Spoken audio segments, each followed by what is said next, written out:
Shalom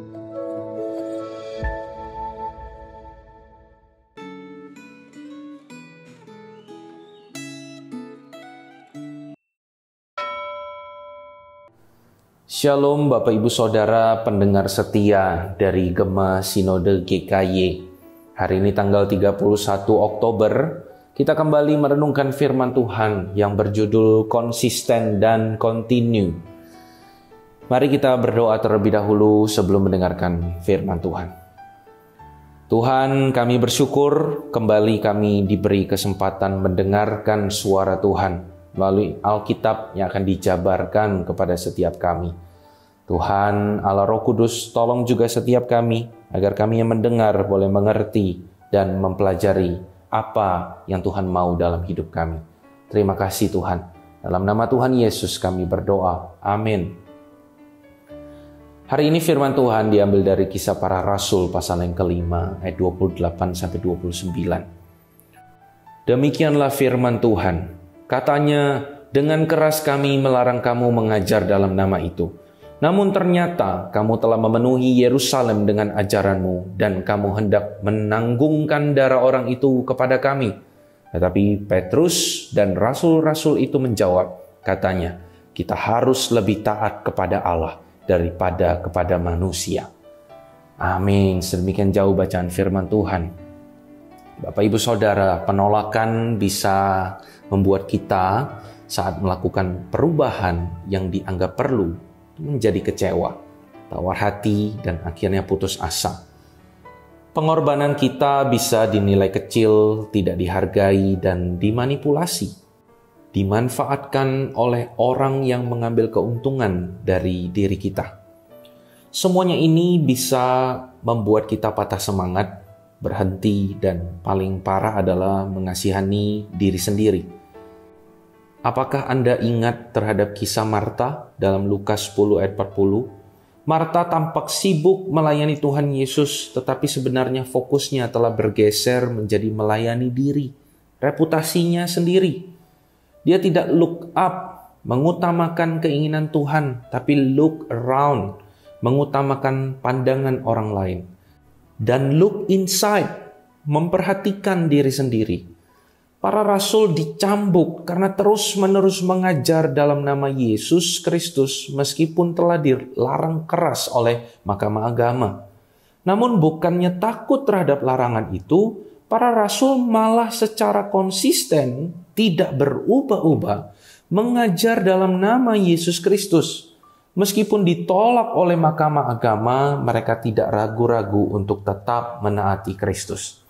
Di luar dugaan, Mahkamah Agama pencambukan tidak membuat para rasul kapok, melainkan justru meneguhkan sikap mereka untuk tetap secara kontinu berkesinambungan mengajar dan memberitakan Injil. Hal yang sama juga dialami Rasul Paulus saat berada di kota Filipi dan kota Tesalonika. Ia ditolak, dihina, dianiaya, dan dipenjara karena memberitakan Injil. Namun dengan pertolongan Allah, Rasul Paulus tetap konsisten dan kontinu memberitakan Injil Allah. Martin Luther juga tetap konsisten dan kontinu melanjutkan gerakan reformasi di tengah penolakan dan ancaman yang dia alami. Jawaban Rasul Petrus dan para rasul lain di bawah ancaman Mahkamah Agama seharusnya mengokohkan iman kita. Kita harus lebih taat kepada Allah daripada kepada manusia. Secara konsisten dan kontinu, para rasul memandang look up kepada Allah. Meskipun mereka sepenuhnya sadar bahwa konsekuensi ketaatan mereka kepada Allah mungkin berujung dengan hilangnya nyawa mereka.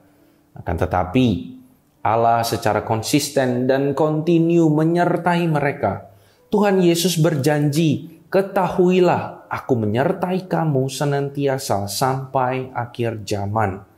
Konsistensi dan kontinuitas seseorang dalam menaati kehendak Tuhan seharusnya tidak bersifat situasional, tergantung situasi, dan non-negotiable.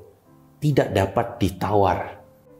Ingatlah bahwa reformasi menuntut perubahan, dan perubahan akan mengundang reaksi penolakan serta menuntut pengorbanan. Jika Tuhan menghendaki, apakah Anda bersedia untuk secara konsisten dan kontinu menjadi agen reformasi? Amin. Mari kita berdoa.